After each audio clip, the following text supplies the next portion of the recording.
Everyone, it's me from my page তানজিয়াস glamour valley. কেমন আছো সবাই? আমি আজকে একটা নো মেকআপ লুক করছি। এটা তোমরা খুব ইজিলি অফিসে কিংবা ইউনিভার্সিটিতে কিংবা স্কুলে অলসো এই লুকটা তোমরা ক্যারি করতে পারো।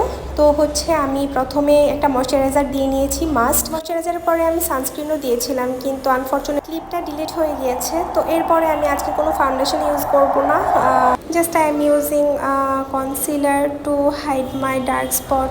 তো আমার ডার্ক সার্কেল ছিল এবং ঠোঁটের চারপাশে একটু পিগমেন্টেশন ছিল অল্প, তো এটা হাইড করার জন্য আমি জাস্ট এই জায়গাগুলোতেই আপাতত অ্যাপ্লাই করেছি।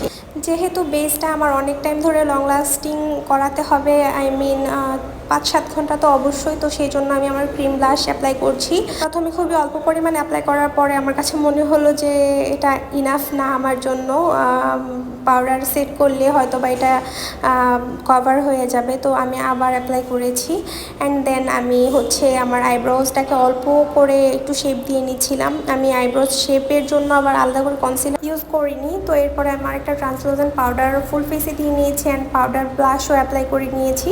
আর যেহেতু আমি আমার মেকআপটা নো মেকআপ লুক দেখাতে যাচ্ছি, তো আমি কোনো আইলাইনার বা কোনো কাজল অ্যাপ্লাই করব না, জাস্ট হচ্ছে মাস্কারাটা একটু ভালো করে দিয়ে নিচ্ছি যাতে দেখতে একটু জেন্টাল লাগে, চোখটাও একটু সুন্দর লাগে দেখতে। আর আমার নো মেকআপ লুকের জন্য মূল মেকআপ আইটেমগুলো এইগুলোই ছিল। তো এরপরে আমি জাস্ট আমার ঠোঁটে সেম যে ক্রিম ব্লাশটা অ্যাপ্লাই করেছি, এটা মূলত লিপ টিন্ট বিউটি গ্লেজডের, তো ওটা আমি আবার আমার ঠোঁটেও অ্যাপ্লাই করে নিয়েছি।